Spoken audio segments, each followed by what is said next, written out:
Hello. आज हम हिंदी व्याकरण पुस्तक व्याकरण वसुधा अध्याय 25 मौखिक अभिव्यक्ति पढ़ेंगे। भाषा का मूल रूप मौखिक ही माना जाता है क्योंकि इसका प्रयोग अधिक होता है। दैनिक जीवन में सामाजिक विचार विनिमय, भाषण, वाद विवाद, फोन पर वार्तालाप आदि में मौखिक भाषा का प्रयोग होता है। मतलब भाषा मूल रूप से मौखिक ही है।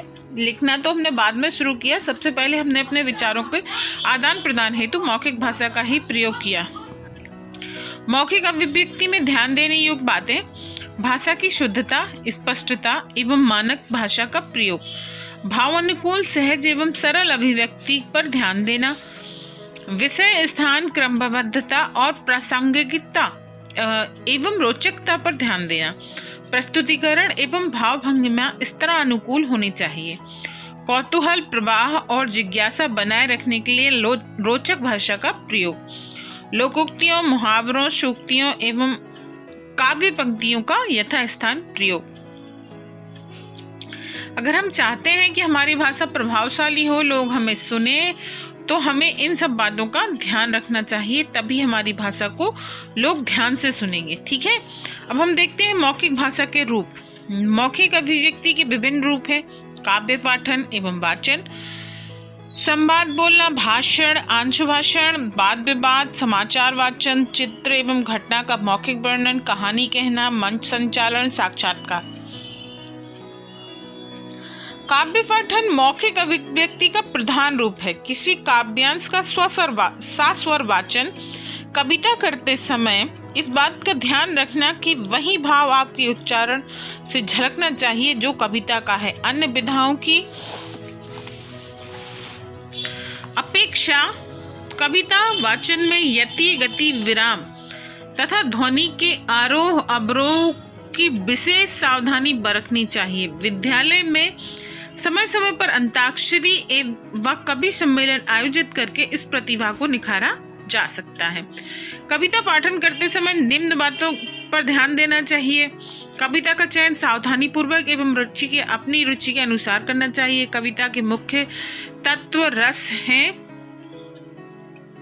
श्रृंगार, वीर, करुण व हास्य रस की कविताओं का वाचन करते समय उन्हीं भावों की झलक मिलनी चाहिए।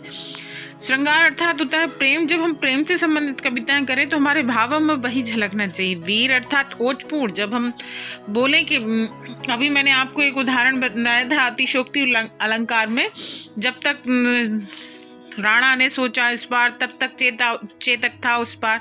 तो ये जब इस तरह की कविताएं आप पढ़ते हैं जिनमें वीर रस का प्रधानता हो, जैसे रामधारी सिंह दिनकर की आप जितने भी काव्य पढ़ेंगे वो सारे वीर रस प्रधान है, तो उनको पढ़ते समय आपकी भाषा भी उसी तरह से होनी चाहिए। करुण रस का, करुण जब अर्थात आप दुखी हो, जब दुख से पूर्ण कोई कविता पढ़ रहे हैं तो आपके भावों में भी वही चीज़ झलकनी चाहिए। हास्य मतलब हंसी खुशी वाला।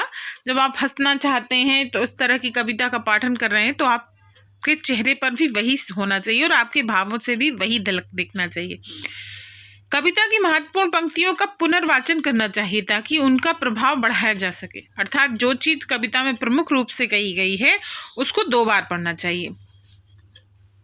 कविता अच्छी तरह से कंठस्थ होनी चाहिए। बोलते समय रुकने से उसका भाव नष्ट हो जाता है। अर्थात जब आप कोई कविता कह रहे हैं तो वो आपको पूरी याद होनी चाहिए। और अगर आप उसको बोलते समय रुक जाएंगे तो जो आप कहना चाह रहे हैं वो सही तरह से कह नहीं पाएंगे।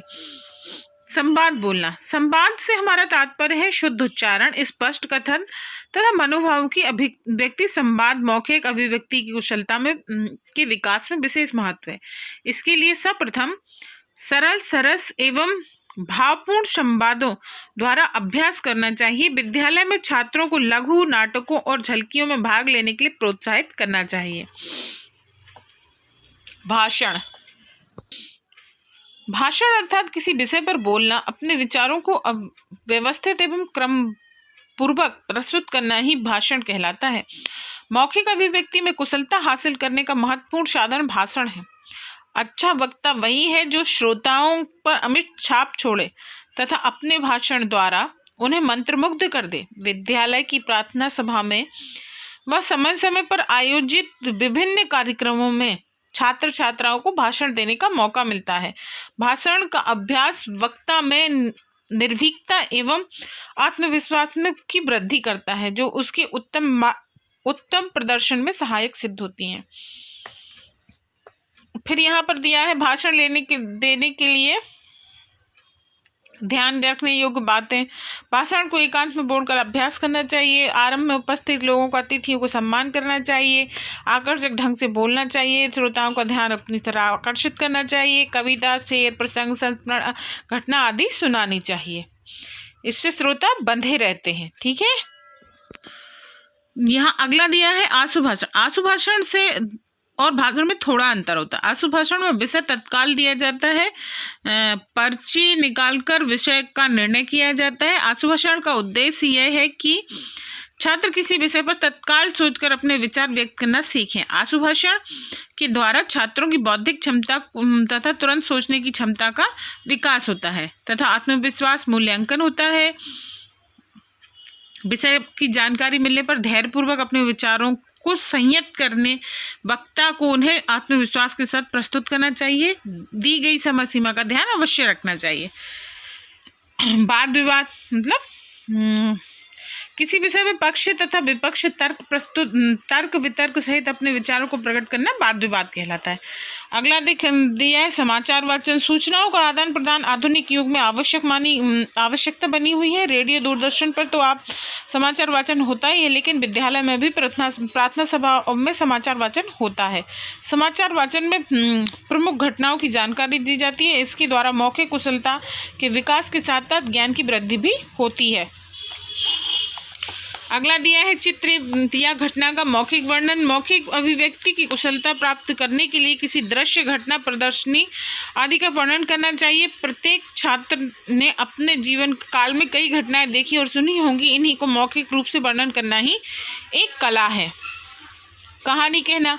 कहानी एक पारंपरिक लोकप्रिय साहित्यिक विधा है। इसमें छोटे बड़े सभी की रुचि होती है। हमारे लोक साहित्य में काफ़ी रोचक एवं ज्ञानवर्धक कहानियां हैं। छात्रों में मौखिक अभिव्यक्ति की कुशलता विकसित करने के लिए कहानी विधा का प्रयोग किया जाता है। मंच संचालन।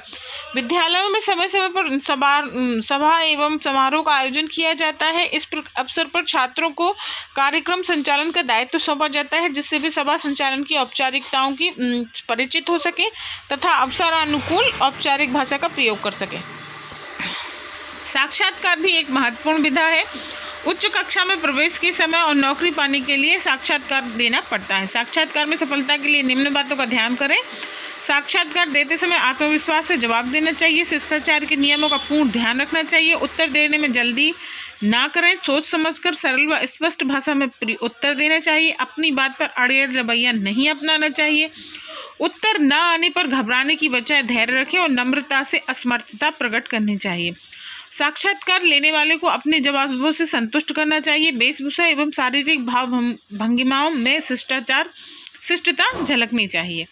यह हो गया हमारा अध्याय 25 खत्म।